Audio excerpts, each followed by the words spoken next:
Oh, my goodness. We have so much basketball news to get to. In the WNBA, free agency it began, and we got our first trade. Angel is headed to the A. We have all the details for you. And congratulations to the Bruins, because with the WNBA draft right around the corner, which champs are about to turn pro? A couple of them.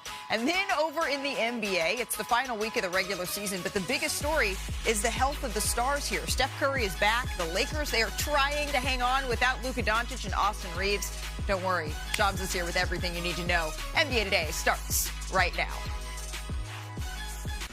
Here is what we know, right? We already know that Luka Doncic, Austin Reeves, they're going to miss the remainder of the regular season. Tough weekend for the Los Angeles Lakers. Luka, he is dealing with a hamstring strain. Austin Reeves is dealing with an oblique injury, and just 4 games left in the regular season, so the clock is ticking here for the Lakers. But the question is, what about the playoffs? I'm joined by Danny Green, Shams Charania. Shams, there are a lot of Lakers fans who are hanging on to your every word out there. At this point, what is the level of optimism that Luka could be back at some point in the playoffs? Look, the expectation around the Lakers right now is both Luka Doncic and Austin Reeves will be sidelined indefinitely going into the playoffs. But we got a new wrinkle going into this week, and that's what I reported last night, and I can further report here today. I'm told Luka Doncic is currently in Spain. He traveled there because he's undergoing an injection procedure in that grade 2 hamstring area to see if he can promote healing and, at the end of the day, expedite his return process. He's doing everything he can to make it back out on the court. We know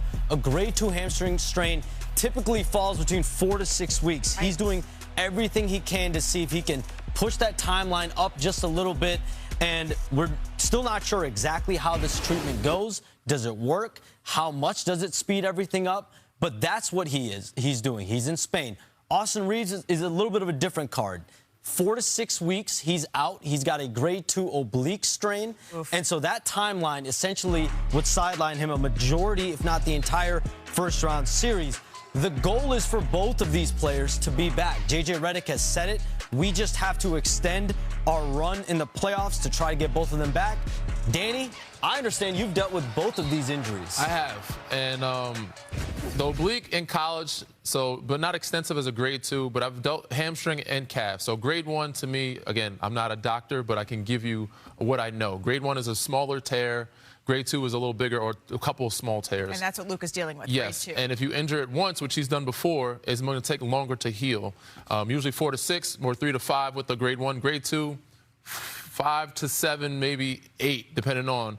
So I think Luka can get back. What I'm assuming he's getting overseas is some regenerative stem cells therapy, which I have done before in the past as well. Is the only option he had to go to Spain to do this? No, but, there's stories back when Kobe was younger, he would go to Switzerland. Okay. That's where, I guess, also in Spain, I will add, he's close to a lot of the doctors there. He played at Real Madrid before, so some of the doctors being in Madrid, that helped as well. Yeah, so that he's comfortable there is where he's home, but I think that's where the medicine kind of stemmed from when it came to that. So he can push this up about a week or so. It does help. I have done it before. It will help heal certain ailments, but realistically, at best, he can probably get back 4 to 5 weeks, which is the end, 6 or 7, if they can get that far. Yeah. So Lakers fans, this is a bad time. This is disappointing for both teams. Oblique, you can't even laugh or use the bathroom without it hurting. So it's a tough one for Austin.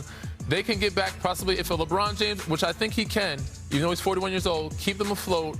And with Marcus Smart, if he comes back, DeAndre Ayton, those guys, if they can extend this series, the first series, 2 or 6 or same game series, you can get Luka back. Austin, I don't know. But, yeah, this is a tough situation. They have to try to stay in the 3 seed, right? Yes. Because if they can stay in the 3 seed and the Minnesota Timberwolves are the 6 seed, the Timberwolves are also a bit banged up, right? You have McDaniels, who's battling his own injuries. Anthony Edwards is battling a knee issue. If they can match up with the Minnesota Timberwolves in the first round, potentially even as banged up as they are, we could see them be able to have some success. You're hearing our reactions, but how about LeBron James, right? He recounted his reaction when he first heard that Luka and Austin would be out into the playoffs. Here's how he summed it up.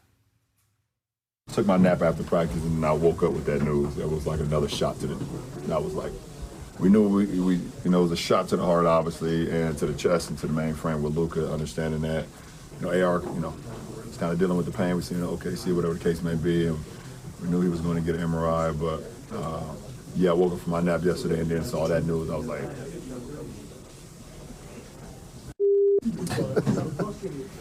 That was literally my tone. Oh, Oh, man. Yeah, that about sums it up. Damn. And that is the background with which LeBron James, without starters, took on Cooper Flagg and company in Dallas here. We're going to pick this one up, 19 years young versus the 41-year-old LeBron James. Mavs out in transition in the first quarter here. Flagg, this was certainly his game. 90 points, 2 games, 90 points? Yeah, he would lead by 22. The Mavericks did at one point in the first half. Maxi Kleber with the steal, going the other way. LeBron. Okay, Bron. This is what he's going to have to do. The Lakers down 14. Final minute of the second. Lakers down 9 here. Rui Hachimura gets it out in transition. It's LeBron James that lays it up and in high off the glass. LeBron had 30 points, 9 rebounds, 15 assists for the game. The Lakers down 6 entering halftime. But then less than 4 minutes to go. Flagg with the crossover. Ooh. Flagg drives, gets the friendly roll, and Dallas would go on to get the win, 134-128. Again, this is one that the Los Angeles Lakers needed to win. But here's a change. With no Luka, no Austin Reeves, LeBron, he's going to have the ball in his hands a whole lot more. He recorded 117 touches yesterday, his most in a game since 2021, and significantly higher than his season average this year of 70 touches a game. Is there anything that you can take from this game, Danny, about how the Lakers are going to need to play without so many of their starters? Yeah, I mean, Luke Kennard looked good. He's got a lot of touches for him. But this is not foreign for LeBron James to have 117 touches. He's done this before in his career. It's been a while, but he's able to do that. Now, the other guys, they need Marcus Smart back dearly. I don't know how soon or when his timetable is. They need him. Luke Kennard is trying to fill that role. Jake LaRavia has to step up. DeAndre Ayton, Jackson Hayes. It's going to take the whole group effort. But LeBron James, again, is a player that is special enough to keep a group afloat. He can empower these guys, encourage these guys to play kind of above themselves to try to win 1 or 2 of these last games of the regular season. And then when you get to the playoffs, get 2 or 3 games before you can get Luka back or Austin back. So, as you've seen, his reaction after his nap was, for me, damn, like, this is a lot for him. Right. But he is capable of handling it. Do we know anything about when we could see Marcus Smart back for the Lakers yet, Shams? It's really been a day-to-day injury, but these players that are continuing to get more and more into the 30s, like, you're dealing with next-level soreness, and I think that's what Marcus Smart is working for. We'll have, hopefully, an update here in the next few days. Yeah, absolutely. Lakers fans, we see you, we hear you, we know that it has been a tough weekend. But in the state of California, it hasn't been all doom and gloom. Sunshine was out, at least in the Bay, with Steph Curry back on the floor in Chase Center. Okay. This is the first time that he has played here since January, and really, he didn't miss a beat. It's the first time, though, he came off the bench since March of 2012. So the final seconds of the first quarter here, DeAnthony Melton knows to find his guy, Steph Curry. This is what he does, DG. That's all it takes one for a shooter. Blows back. Jayshawn Tate there, blows past him. Little wheeling and dealing, dicing him up. And the smile. The third quarter, Aaron Holiday swings it to Kevin Durant. He knows these nets. He's getting his. He's comfortable at home. And then Curry blowing past his former teammate. Come here, KD. It's the burst. Gets it over Alperen Şengün. Show him the shoulders. Taking that one off Show him the shoulders. The fourth quarter, though, 2 minutes to go. The Rockets, they built a big lead, they gave it up, so we are in clutch time. Usually that's not their strong suit, but here we go. Durant keeping the Rockets in the driver's seat here. And then a few plays later, Draymond Green finds Steph Curry. Just a little miscommunication there on defense, and he lays it up. And he took a little contact on that one, but there wasn't a call. And then Durant finds Şengün. They did call this on Draymond, and he had a couple of things to say about that. Nice play call there from Ime Udoka, though. And then Curry. We'll give and go. Get it back. On fire and letting the home crowd know. 16 seconds left here. Houston trails by 1. Durant gets it back to Şengün, who lays it up and in. So the Warriors, they got one more chance here. This is when you want to have the ball in his hands. I think this is why they didn't call a timeout, because you wanted to get it to Steph. No good. The Rockets spoil Curry's return with a 1-point win here, and this is so important for Houston in the standings. But with the loss here, the Warriors basically, they can finish no higher than 9th in the West. And to do that, they're going to have to win out, and they also need the Clippers or the Trailblazers to lose out. Otherwise, they're looking at needing 2 road wins just to get out of the play-in and into the 8th seed. But, Danny, I was impressed. The movement here of Steph Curry after missing so much time away, what stood out to you? I mean, that second quarter, again, when you come back from an injury, it takes time to slow the game down. And it usually doesn't happen in the first game that you come back. For him, it looked like he had been doing some scrimmaging. Like, he looked like he was healthy. He got it back and slowed the game down. You see here in this transition, he's coming down. Him stopping on a dime and pulling up shows me that those legs are pretty sprightly. You know, like, he's able to do that. Again, he gets a switch here on a big, not even a big, kind of a mini big, but he's able to slice and dice, stop on a dime, change directions, get to the paint, get to the floaters, layups and finishes. That's when I'm like, all right, he's looking good. Right here, this is when I'm like, oh, he's back. He got KD in a switch. Somehow he gets the switch screen right here with Gary Payton. The second, gets some little dicing, hesitation, gets to the paint, got KD lost a little bit, floater, contact, N1, give him a little shoulder shimmy. He's in rhythm right now. So to see that happen that quickly is like, he's obviously 37, 38 now, unbelievable, but it showed me that he had been taking his rehab very seriously and that he had been getting some scrimmage. And I don't know where and how and what group he's been playing with, but he's doing it at a very good level right now. Danny, he got 2 scrimmages in last week. And I'll be honest, covering this story since he got hurt on January 30th, the amount of starts and stops, missed targets, setbacks, missed scrimmages, because every time Steph Curry would try to get going, he would feel swelling or he'd feel irritation. He would feel his knee. There's nothing structurally wrong, but it's what's been described to me is this is a 38-year-old's knee. He's dealing with elderly player's knee issue. And the amount of times I think Stephen Curry was told, hey, it's probably best for you to shut it down. The team's doctors involved that might have been like, hey, listen, we support if you want to call it quits this season. So him getting back on the court, I just think everyone in that locker room, that organization, they've given him all the credit. Like, it's all him. It's all his determination to get back out there on the court. And he said it the other day or last night, this is a new normal for him. I think he knows he's going to have to deal with some of these knee issues, possibly for the rest of his career, however long he plays. But even seeing him sit on the bench there, he had this big pad on his knee. That's not something we've seen from Steph Curry, and we'll see how long that has to last. And certainly, maybe that is the motivation to try to get up to that 19 so they at least have one game at home, because really that's what this tells you, that this is their franchise cornerstone, of course. This is one of the all-time greats, of course. And any way that he can be back playing in front of those fans, that really is what we know Steph Curry to be and what he's proven to be once again in this injury. Again, all of these seeds still up on the line here as we go down the final days of the regular season. But we did have some breaking news just moments ago here, Shams. We have some major changes here in Chicago. What more can you tell us after the Bulls have dismissed their entire front office, it seems here, the highest-ranking front office members, but not Billy Donovan for now? Yeah, the Bulls have completely cleaned out their front office staff as far as their high-ranking officials. Arturas Karnisovas and Mark Eversley both fired today in a meeting with Michael Reinsdorf, the CEO and president. He has made a decision as an organization they have to move on from this regime. Since this regime has taken over in 2020, they've made the playoffs just once, 4 straight non-postseason campaigns this year. I mean, this is a team that, one year in 2021-22, they were the #1 seed at one point. Yeah. In the Eastern Conference. Yeah, Lonzo Ball, DeMar DeRozan, Zach LaVine, then completely ravaged with injuries, starting with Lonzo Ball. They have completely shifted their direction. Billy Donovan, though, is still there as head coach. My understanding is the Bulls want to keep him as long as he wants to be there in Chicago. Their #1 priority after the season ends.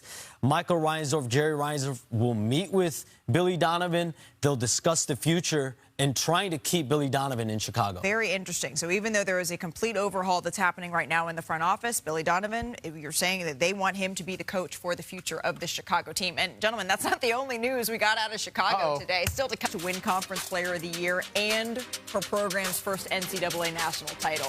With 6 of the 7 winning the most outstanding player, Betts is actually the first to do this since Asia Wilson in 2017. And the women who are holding it down for us on ESPN all weekend, Christine Williamson, Andrea Carter, Shanae Ogwumike, their reaction to UCLA's blowout win over South Carolina.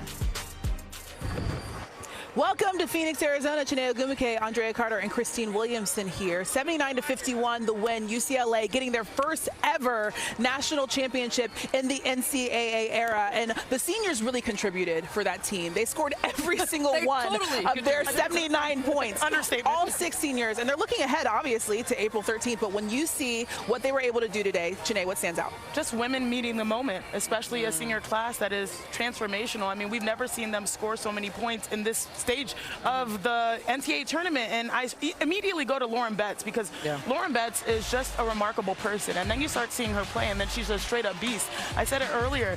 It's like you talk to her, and she's a teddy bear. But when you go out there and see her play, she's a grizzly bear. And she's the model of consistency for the Bruins. She honestly has played so well at both ends of the floor. She is the Big Ten Player of the Year. She's the Big Ten Defensive Player of the Year. And every time that she's needed, she's at the right place at the right time. And so I'm impressed by how she has led the Bruins to this moment where they get a title. I'm also impressed with how Lauren Betts has grown. I mean, all last season, we talked a lot about her mobility or how she needed to add mobility to her game, and give Corey Close and Lauren Betts a lot of credit for putting in the work and putting in the time to be the player that we just saw win a national championship and affect both sides of the basketball. On the offensive end, she's everywhere. She's posting up. She's relentless in her effort on offense, relentless in her effort to protect the paint on the defensive end. So hats off to Lauren Betts. But when I think about this game and this team in terms of the WNBA draft, I think everyone, all of the seniors showed one thing that's really important when it comes to being at the next level, that you can be a part of a collective effort, right? None of these seniors tried to step outside of themselves. They all understood what their strengths were,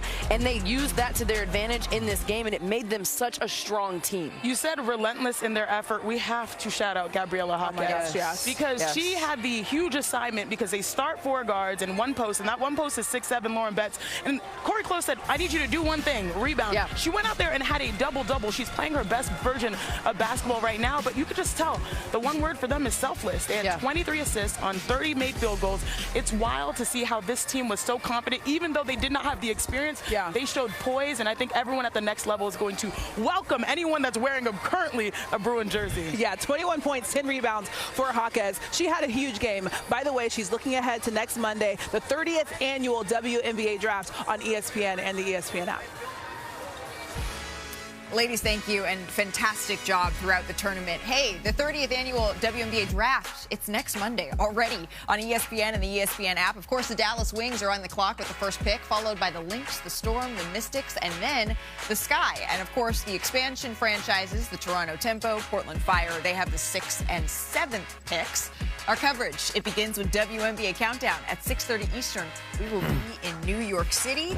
Well, the WNBA announced free agency yesterday, and then this morning we got the first domino, the first major trade. The Chicago Sky, they've traded 2-time All-Star Angel Reese to the Atlanta Dream. Taylor Brooks first reported this information, then Kendra Andrews broke the details. So Reese is on the move in exchange for a 2027 first-round pick, a 2028 first-round pick, and now the woman who broke the news is here with us, Kendra Andrews. Thank you so much for stopping by. So we know Angel Reese is headed to a team that was second in offense and second in defense last season. So from a basketball standpoint, this makes a whole lot of sense for Angel Reese. But for Chicago, trading a fan favorite that's so early on in her career, can you take us inside this thinking? Yeah, Malika, I mean, this was the Chicago Sky's decision to trade Angel Reese, and it's because I'm told they're going to really revamp their team and start this season with a very different looking group than the one that they ended last year with. Sources told me that Angel did not request or demand a trade from the Sky. I just want to make that very clear. This was their choice. However, I'm also told the Sky worked very closely with Angel and her camp to find her a new home, and that home is the Atlanta Dream. Malika, you might remember towards the end of last summer, Reese made some comments that were very critical of the Chicago Sky's front office and kind of floated or opened the idea that at some point in her career, she would maybe have to move on from that franchise. But I'm told that this trade today was not in any reaction towards that. I'm told there is no animosity, any bad blood, any contention between the Sky or Angel Reese. And there's actually a lot of appreciation from Reese and her camp, again, for helping land her in a place that she actually wanted to go to. I'm told that there were some other teams in these conversations with the Sky, but Reese wanted to go to Atlanta, and the Sky helped make that happen. Well, the double-double queen is on her way to the A, and I got to say, Kendra, I'm excited to see her fit here with the Dream. Thank you so much for stopping by. You got a busy couple of days coming up because the W season, it is thin. The Raptors-Celtics, it could be a first-round playoff matchup here. We got a taste of it. We're going to pick this one up with 2 minutes left in the third quarter. Brown continuing his MVP campaign here. Steps back. Drains that corner three. Beat Tough the buzzer shot there by Brown. And then early in the fourth quarter, Tatum drives to the basket. Gets a tough one to go there. Looking back like his old self. Yeah, he certainly is. And then later here in the fourth quarter, Ooh. Brown cuts through 2 defenders. Don't do that. What a move by Brown. And then the very next play here, Tatum gets the steal, pushes up the court, drives to the basket. Show some speed. And he Show some slams speed. it down. Okay. Here's Brown's perspective of that play. Like, I'm looking like I'm just chilling, and then you just break on the ball, like on like a cornerback. You know what I mean? I used to get this like all the time. That's a lot of ground you got to cover. But if you're timing it, because I know the pass is coming, he think I'm just chilling, you get it every time, no problem. You can't ever just think he's just chilling. Yeah, You can't ever just think he's chilling. Nope. Boston gets the win, 115-101. All right, next up, LaMelo Ball, the Buzz City Killers. They stunned the Timberwolves without Anthony Edwards here. The Hornets, 17-5 in their last 22 games. 15 of their 17 wins have come by 10 points. Danny, do you expect Charlotte to get out of the play-in here? I do, fully. I expect them to, I would love to see that first-round matchup between them and Detroit, just because they had some smoke in the prior. But LaMelo Ball's turned over a new leaf. He's very mature now. Con Knipple have an unbelievable year. Brandon Miller. They have a lot of guys playing at a high level. Musa Diabate, Miles Bridges. They just found some type of rhythm when they're playing some great basketball. The Moose is loose, right? Now they sit in the thick of that Eastern play-in race. And look, 6 through 9, they're separated by just 1 game here. So really a tight race there in the Eastern Conference as well. And Saturday, the Pistons, they clinched the Eastern Conference best record for the first time since 2006-2007. Detroit continues firing on all cylinders without Cade Cunningham. But Shams, what are you hearing about his possible return?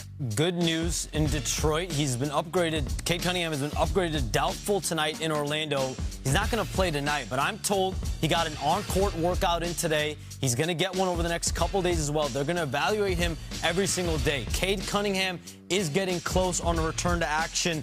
There is optimism that he's going to be back before the season is over, potentially before the playoffs. They have 3 games left after tonight. But he is in the return-to-play protocol now. Okay, in return-to-play protocol. That's good news for Detroit. How about in Denver? We got a clash of the Titans. Wemby versus Jokic. TV. This game was out of this world. Early in the first quarter is where we're going to pick this one up. Jokic going right at Wemby.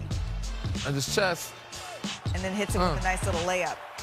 Gotta take away that space, because if he doesn't. Stephon Castle has been playing some great basketball. Area 51. Yeah, finds Wemby. He had 15 points, 11 boards in the first half. Look out below. So to the fourth quarter we go. A minute left to play as we're going to pick this one up in the fourth. The Spurs up 2. Jokic puts it up and in. Nope.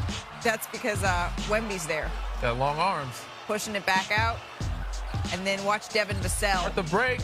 Okay, Dev. Goes up for the dunk. So the Spurs up 4 here. Now 8 seconds remaining. Nuggets down 2. Jokic. Great play. He's double teamed. Walk us through it here.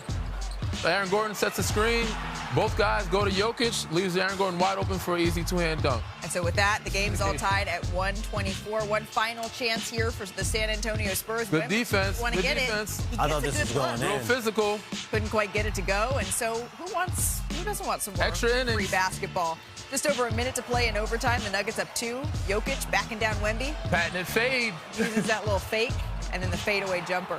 It's unbelievable how what a matchup on big. He shoots the shot. It looks like it's an accident. And yet he still gets to go. He does the impossible. Wemby gets it in the mid-post. Gets a bucket to go. He had 34 points, 18 rebounds, 7 assists, 5 blocks. But the problem is Jokic is on the other side. The Nuggets get the win here, 136-134. Let's listen to the 2 big men talking about this matchup. I think first time I play against him, I told you guys that he's going to change the league and he's just going to change the basketball. And I still think that. And I think he has opportunity and chance to be the most unique basketball player ever played the game. Very fun. One of the most fun games. I wish we could have closed it up. And my conclusion of this game is no matter is good for us. Anything that happened tonight is good for us. It's a real test against a team that's actually playing for something right now. So it had a little bit of playoff vibes. It did have a little bit of playoff vibes. It definitely did. And it could be a second-round matchup that we see if Denver's able to get up to the 3 seed and San Antonio stays the 2 seed. But these are video game numbers. Unbelievable. Right? Wemby went for 34, 18, 7, and 5 blocks. Wasn't enough, though, because Jokic called. He said he had 40 points, 8 rebounds, 13 assists, and 3 blocks. 3 blocks for Jokic. Yeah, to get the win in Impressive. overtime. He was getting up here. Tim McMahon, you have covered both of these teams extensively. We say howdy to you. What was your biggest takeaway from watching these two Titans go at it? Howdy, Malika. When the game ended, I dropped down to my knees and I prayed to the basketball gods. I said, please, please, please give us 7 games of that during the playoffs. Yeah, well, metaphorically. I'm building it up here. I could see Tim doing I that. will do it, though. If it helps, I'm willing. Okay. I want to see 7 games of that in the playoffs. You know, you heard Joker say Wemby has a chance to be the most unique basketball player we've ever seen. Joker's on that short list. We are talking about 2 absolutely dominant big men who do it in completely different ways, going right at each other. Both of them came to play. The one thing they really do have in common is they are wired to compete in very similar fashion. I want to see these guys. I can't wait until Friday when they meet again. I hope there's something at stake in that game. And I really, really hope we get to see these guys go at it in the playoffs. I hope we do too. And Danny, we've been talking about wanting to see Victor Wembanyama when the minutes get stretched with a playoff type atmosphere. What's it going to look like? He didn't quite touch 40 minutes in this game, but he got pretty close. I think he'll be fine, especially in the playoffs. For me, it was a great test for both teams. Both teams needed this type of environment, this type of game, especially the Spurs. 11-game winning streak. I'm sure they were kind of feeling like they were like invincible. They needed to come back down to earth a little bit. And, you know, they're trying to get a 3rd seed. They need to play a playoff-type team. So this battle, again, they get a chance to see each other again at the end of the season. I don't know if they'll both play full teams or rosters, but I would love to see it. But, yeah, so seeing down the stretch with the Spurs, they showed some youth. There was some miscommunication in some plays. But I think they'll fix him. I got De'Aaron Fox. He is Mr. Clutch. We've known him to do better down the stretch. He'll have a better game. Stephon Castle could be Kellen Johnson. There's a couple guys. X Factors. You got the dog back there, too. Good to hear. But, yes, this was a game that we would love to see again. Tim, in the playoff 7 games, I would love to see. If I'm the Spurs, I wouldn't say super worried. But, yes, this would be... But it's one that you just have, like, one eye on. And this becomes more realistic again. If San Antonio is, in fact, the 2 seed, and if somehow Denver, who's won 8 straight, can climb their way back into the 3 seed, which right now the Los Angeles Lakers own, Shams, are people around the league at all looking at that as something that's realistic or even maybe, I don't know, hunting out the Lakers as a matchup now? That wasn't the case a couple of weeks ago. The injury opened up Pandora's box, which is teams like Minnesota or Denver or Houston looking at the Lakers as someone that's wounded and someone that could be had in a first-round series, even more so than just several days ago before these 2 guys got hurt. But think about that second-round matchup that we could see as far as Denver against San Antonio. That's going to be a vaunted battle. You don't want to face Oklahoma City in the second round. That's why you want to get to that number 3, number 2 seed. But San Antonio is going to be tough. Yeah. Denver's going to be tough as well. That's going to be a hell of a second round. Houston Rockets, Minnesota Timberwolves, thank the basketball gods for the Lakers having these guys go out. Because if you can get a chance to move up, also play them in the first round, you are having more, like, you have a really good chance extending your season and going to a second round because they're missing their 2 best players. We don't know when they're going to come back. I'm hopeful for them. I'm hopeful. Teams are looking at the Lakers right now, and they're going like this. Licking their chops and thanking the basketball guys that they don't have, because with those healthy guys, those other teams might have been going home. And Denver right now is playing some great basketball. They've won 8 straight. You know who else is playing great basketball? The Atlanta Hawks. And in our Wednesday doubleheader, we got Jalen Johnson and the Hawks playing the first game of a home-and-home against Donovan Mitchell and the Cavaliers at 7 o'clock. The Cavaliers, they've got to take care of business, although they may be incentivized to fall to 4th. And then we have Wemby hosting the Trailblazers. NBA Countdown tips off our coverage at 6:30. Hey, we think of you all at home as part of our extended NBA Today family, and we have breaking news here that hits us close to home, right? Today it was reported that North Carolina, the Tar Heels, intend to hire Michael Malone as the school's next basketball coach. That's according to our Pete Thamel. Now, Malone, he's been a member of our NBA Countdown crew this season, and before that, he coached the Denver Nuggets. Of course, he led the franchise to its first and only title. He would replace Hubert Davis, who was fired by his alma mater after 5 seasons. But, Danny, you know, as much as we don't want to see Michael Malone go, I'm so very happy for him. I'm loving this. I mean, I'm sad to see your alma mater. Go. But, yes, his daughter's there. I had Michael Malone as a rookie in Cleveland. He was a great X's and O's offensive juggernaut to me. So this is a great hire. I love this situation for him and for us. This is the start of something new. So I'm I'm going to enjoy this one. Yeah, certainly. We're sending quite the weekend, huh? He started Friday against the Magic when he became the first teenager in NBA history with a 50-point game. He also became just the 9th rookie ever to score 50, and it's the first time it's happened since Brandon Jennings did it over 15 years ago. And then he said, wait, I'm not done. I was going to say hold my beer, but he can't actually drink yet. He followed that up by dropping 45 in yesterday's win over the Lakers. He joined Wilt Chamberlain, the only rookies to score at least 95 points in a 2-game span. And then he broke a tie with Sunday's counterpart, LeBron James, for the most 40-point games by a teenager. So what does that all add up to? Well, the odds makers, they took notice because entering play on Friday, Flagg, he was plus 225 to win Rookie of the Year. His former college teammate, Con Knipple, was the favorite. But after that, flip it and reverse it, because now he is the minus 200 favorite to win the award. As we say howdy once again to Tim McMahon, who had a front row seat to these games and who has been covering the Dallas Mavericks all season long. What do you make of this Rookie of the Year push here for Cooper Flagg? Well, listen, Tim Bontemps' straw poll with the bonus Rookie of the Year yes. votes came in on Friday, and I can tell you this. Folks with the Mavericks were not happy about it. Cooper Flagg didn't say anything publicly, but I can promise you he was perturbed by that. This is a competitive kid.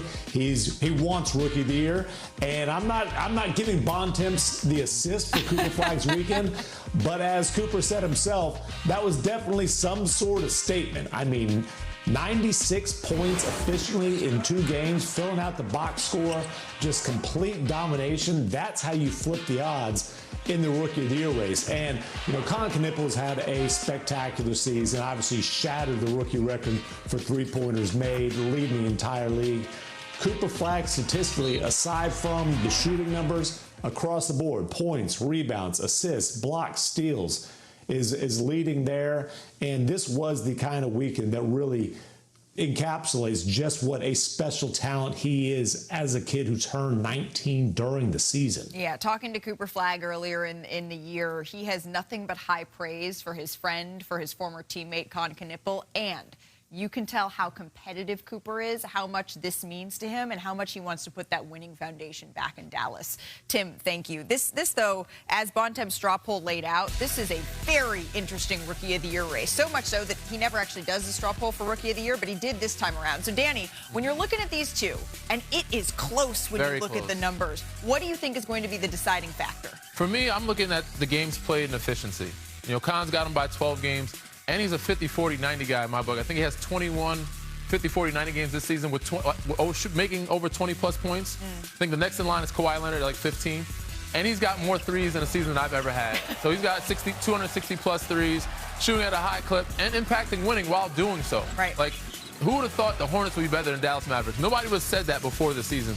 And I think he's a big part of why this organization's kind of turned around, and the atmosphere and the environment is a winning culture now. The city is buzzing in Charlotte, and this kid is a big part of it. Yeah, and it should be noted that there is no minimum games played here for Rookie of the Year, but it's something, of course, that you can take into consideration as you look at the odds and how they have flip-flopped once again here. Although I think maybe odds makers just take a breath. Take a breath. I don't think voters are flip-flopping quite as much, but I was surprised by the difference, just the number of first-place votes that Knipple had in the straw poll versus Cooper Flagg. This is going to come down to the wire, but we have some news to get to, and that is Giannis Antetokounmpo, the story that has gone on all season long. Of course, Giannis missed his 11th straight game on Sunday, and now the NBA says they're investigating the Milwaukee Bucks for their handling of the player participation policy and inconsistent statements regarding the health of the 2-time MVP. So on Friday, before the Bucks game against the Boston Celtics, Giannis, he's been speaking with reporters, and he said this, quote, "I'm available game.